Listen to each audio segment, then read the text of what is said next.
김만배와 인터뷰를 했고 신학님은 누굽니까 도대체? 제2야 언론계의 핵심적인 원로 인사 작년 그러니까 3월 6일로 기억하는데 대선 3일 전입니다. 김만배의 발언의 핵심 요지는 대장동 사업을 공익에 맞춰서 감시하고 짜내려고 했던 것은 이재명이고 윤석열 당시 검사로부터 상당한 페이버를 편의를 제공받았다. 신학님과 뉴스타파로 이어지는 이와 같은 허위 보도 이 상당히 심각한 사안이라고 보거든요. 내용이었어요? 이제 이건 최근에 밝혀진 것이죠. 네. 이제 저도 깜짝 놀랐었는데 1억 6,500을 김만배로부터 받았고 1억 6,500을 받은 것은 책 3권을 팔고 받은 것이다. 네. 말이 안 되는 거죠. 그러니까 이게 뭐 판권도 아니고 뭐 저작권도 아니고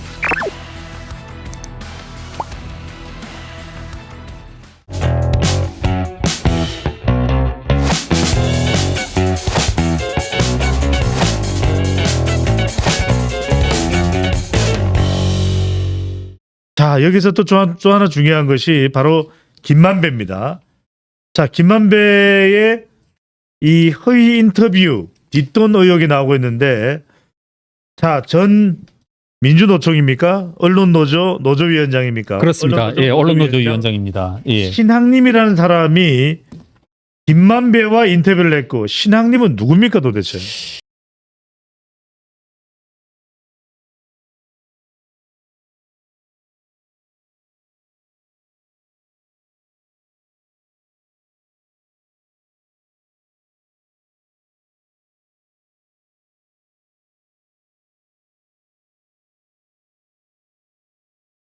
제가 알기로 한국일보 계열사로 알고 있는데 코리아타임스 편집국장을 거쳐 2003년부터 2007년까지 4년간 언론노조 위원장을 지냈고요. 그 이후에 언론개혁 시민연대 집행위원장 그리고 2013년부터는 미디어오늘 대표이사를 지냈습니다. 예, 그런 뭐 좋게 말해지면 언필칭 제2야 언론계의 어떤 뭐 핵심적인 원로 인사 뭐 이렇게 말씀드릴 수 있을 것 같습니다. 보면은 성향으로 보면 이제 진보 언론인인데 그렇습니다. 인터뷰를 한 뒤에 뒷돈 의혹 어떤 인터뷰를 한 거고 어떤 뒷돈을 받았다는 겁니까? 이분 전 개인적으로 이날 이 사건 2022년 작년 그러니까 3월 6일로 기억하는데 대선 3일 전입니다. 신학님과 뉴스타파로 이어지는 이와 같은 허위 보도 이 상당히 심각한 사안이라고 어떤 보거든요. 내용이었어요? 개인적으로 지금 죄송합니다. 대장동에 대해서는 뭐 전문가라면 전문가고 누구보다 잘한다라면 잘한다라고 뭐 자부할 수 있어서 얘기할 수 있는데요. 예, 대장동 관련이군요. 예. 상당히 제가 심각하게 봤던 사안입니다. 요지는 뭐냐면 대장동 사업을 공익에 맞춰서 감시하고 짜내려고 했던 것은 이재명이고 마치 공산주의자처럼 윤석열은 대장동 사업의 근간에 있어서 핵심 역할을 한 주범들에 대해서 상당한 편의를 제공해주고 커피마저 타주고 아주 사이좋게 한번 그 화면이 나갈지 모르겠는데 한번 그 워딩을 한번 그대로 해볼까요? 워딩을 조우영한테 천화동인 6호 실소유주로 알려져 있습니다. 조우영이 검찰 조사를 받으러 갔는데 자 커피 한 잔 주면서 윤석열이 이렇게 얘기했다는 겁니다. 응 얘기 다 들었어. 가 임마. 이런 식으로 말했다는 거죠. 그런 식으로 이러면서 보냈더래. 땡땡땡 검사가 커피 뭐 하면서 몇 가지를 하더니 보내주더래. 그래서 사건이 없어졌어. 이게 제가 이 시점 대선 직전 하나하나 대장동에 관련돼서는 여러 가지를 다 기억하는데 그때 유독 뭐가 많이 나왔었냐면 부산저축은행 사건을 기유하러 해서 윤석열이 대장동 사건의 핵심이고 주범이다. 이런 것들도 나왔는데 이 증거는 나왔다. 이것으로 뭐 게임 끝났다. 그래서 대선 토론을 할 때 당시 이재명 후보가 윤석열 후보를 향해서 그래서 커피 타주셨어요? 그렇습니다. 그 그렇습니다. 대목이죠. 예, 그렇습니다. 자, 이 대목에서 궁금한 게 이 부분입니다. 신학님 이야기를 우리가 하고 있으니까 네네.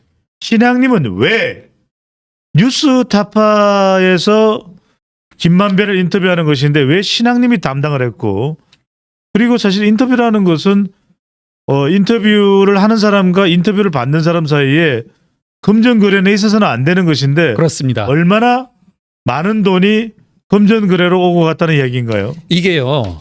뉴스타파가 최근에 뭐라고 했냐면 대략 이 요지는 본인들은 이 인터뷰에 대해서 여러 가지 검증을 하였고 그래서 보도할 만한 가치가 있다라고 판단을 했고 많은 검증을 했다. 그래서 보도한 것이다. 이렇게 말하는데 여러분 한번 그때 당시 동영상 지금도 올라와 있습니다. 보시면 그때 뉴스타파에서 이 12분가량 되는 여러 개로 쪼갰는데 그중에 핵심이 한 12분가량 되는데요.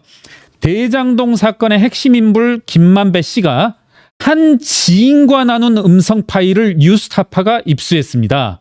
대화 당사자는 현직 기자 시절 김 씨와 동료 사이였던 신앙림 전 언론노조 위원장입니다.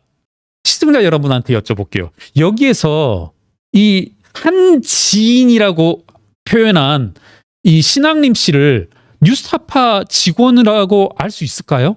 전혀 모르겠는데요. 그렇죠. 이 그냥 녹음 파일을 뉴스타파가 입수했다로 인식이 되는데. 그렇죠. 전혀 상관없는 제3자로부터 한 지인이라고 하는 뉴스타파와 관계없는 한 사람으로부터 이 인터뷰를 입수하여서 여러분에게 폭로하는 것이다. 이런 거거든요. 실제로 나레이션도 다 그렇고 그리고 그와 같은 내용에 대해서 몇몇 언론이 지적을 합니다. 제3자의 인터뷰 형식으로 이렇게 했는데 과연 신앙님이 뉴스타파와 제3자야? 아닌 것 같은데? 모 언론이 그래서 폭로를 하죠. 이게 나중에 폭로가 된 겁니다. 처음부터 뉴스타파가 이렇게 내놓은 건 아니에요. 뭐라고 폭로를 하냐면 야 신앙님 뉴스타파에서 매월 꼬박꼬박 돈 받고 있는데 이렇게 제3자의 방식으로 핵심 인물 김만배 씨가 한 지인과 나눈 음성 파일을 이렇게 표현할 수가 있어? 이렇게 폭로가 되고 그게 사실로 밝혀지고 사실이라고 인정할 수밖에 없어. 진짜 그때부터 이제 약간 오리발을 힘차게 뻗는 거 뭐냐면 야 우리 그 있잖아 인터뷰 내용 12분짜리 말고 그 아래에 뉴스타파 전문위원이라고 썼어. 이렇게 이제 핑계를 대거든요. 애시 당초에는 제3자인 고발자가 있어서 예. 고발자가 있어서 그 사람이 이와 같은 인터뷰를 폭로한 것으로 그게 언제적 또 인터뷰냐면 9월 달에 있었던 무려 6개월이 지난 인터뷰거든요. 아까 말씀드렸지만 유사한 유형의 신앙님이 근무했었던 한국일보에서 이미 화천대유 대표 이성문과 인터뷰한 내용과 거의 다를 바가 없는 재탕 3탕의 인터뷰 내용을 대선 3일을 앞두고서 던져버린 거거든요. 예. 네. 그래서 자, 궁금한 건 이겁니다. 그래서 신앙님은 전문위원이라고 기록될 만큼 뉴스타파와 무관치 않다. 그렇죠. 그러니까 뉴스타파가 이렇게 되면 김만배 인터뷰를 시도했다 이렇게 이해를 할 수가 있습니다. 거기까지는 이해가 돼요. 그런데 김만배로부터 무슨 돈을 받았다라는 겁니까? 지금 이제 이건 최근에 밝혀진 것이죠. 네. 이제 저도 깜짝 놀랐었는데 1억 6,500을 김만배로부터 받았고 김만배는 이제 희대의 답변을 합니다. 네. 이 1억 6,500을 받은 것은 김만배로부터 내 책 3권을 팔고 받은 것이다. 신앙님의 답변이네요. 그렇습니다. 신앙님의 답변이 1억 6,500만 원은 예. 자기 책 3권을 팔았다면 예. 한 건당 얼마가 되나요? 그러면 5천만 원이 되는 셈이죠. 정확히는 5,500만 원을 받은 것이죠. 5,500만 원. 예. 건당 책 한 권을 5,500만 원 주고 그렇습니다. 이건 도저히 말이 안 되는 거네요. 말이 안 되는 거죠. 그러니까 이게 뭐 판권도 아니고 뭐 저작권도 아니고 책 한 권, 물리적인 책 한 권당 5,500만 원을 줬고 뭐 김만배가 형님 이것은 제가 1억짜리가 아니라 뭐 어마어마한 가치가 있는 것입니다. 여러분 이 책이 무슨 내용이냐면요. 제가 아까 김만배 씨를 개인적으로 알고 있다라고 이야기했지만 김만배 씨를 만나게 되면 여러분도 김만배 씨를 어느 자리에서든지 만나든지 간에 이분은 항상 무슨 얘기를 하냐면 우선은 혼맥, 대한민국의 혼맥, 그다음에 주역 이 두 가지를 이야기합니다. 김만배 주역, 김만배 혼맥 하면 이렇게 나오고요. 여러분 이건 이제 제가 조금은 기억에 의존하는 것인데요. 김만배 씨가 아까 제가 뭐라고 했냐면 이력을 소개할 때 이 한국일보 기자로 입사하였고 코리아타임스 편집국 국장을 거쳤다고 했는데 제가 알기로 이분이 작성한 기사가 있는지 여러분도 찾아보십시오. 없습니다. 잠깐만요. 그러니까, 자꾸 예. 혼돈이 되는데 예. 지금 말씀하신 한국일보 코리아타임즈는 신앙님이죠. 그렇습니다. 죄송합니다. 신앙님이죠. 사실 네. 근데 이제 김만배 씨도 유사하죠. 신앙님 씨도 역시 신앙님 씨가 작성한 기사를 찾아보십시오. 없습니다. 먼저 단서를 깔면 언론사 내에서 있을 수 있는 역할로서 그러니까 비하하는 게 아니라 네. 이렇게 기사를 작성하는 게 아니라 편집하는 역할. 편집 기자를 말씀하죠. 편집 기자. 예, 예. 있는 걸 그대로 말씀하죠. 예, 그렇습니다. 취재 기자가 아니라 편집 기자. 그렇습니다. 네. 제가 봐서도 저도 신앙림 씨가 작성한 기사는 찾지 못했고요. 작성한 기사를 딱 3개 찾을 수 있습니다. 여러분도 지금 찾을 수 있습니다. 어디에서 찾을 수 있냐면 뉴스타파 홈페이지 가시면은 이분이 작성한 게 3개가 있고 그 3개가 뭐냐면 대한민국의 혼맥이라는 겁니다. 그리고 본인이 그렇게 뭐 수십억의 가치가 있다라고 자랑하는 그 기사 결국 그게 뭐냐면 그 재벌들의 혼맥들 뭐 이런 거거든요. 감히 제가 한 번만 이야기해 보면 뭐 책 내용에 대해서 왈가왈부하는 게 뭐 본질과는 상관이 없을 수는 있지만 우리가 어떤 배종찬을 파악하는 데 있어서 김경률을 파악하는 데 있어서 윤석열을 판단하는 데 있어서 우리 이런 또 비유를 하잖아요. 결혼 혼맥을 판단하는 게 누구와 결혼을 했고 누구와 사돈이고 이야기하는 게 핵심은 아닐 것 같아요. 참조 자료일 뿐이지. 예.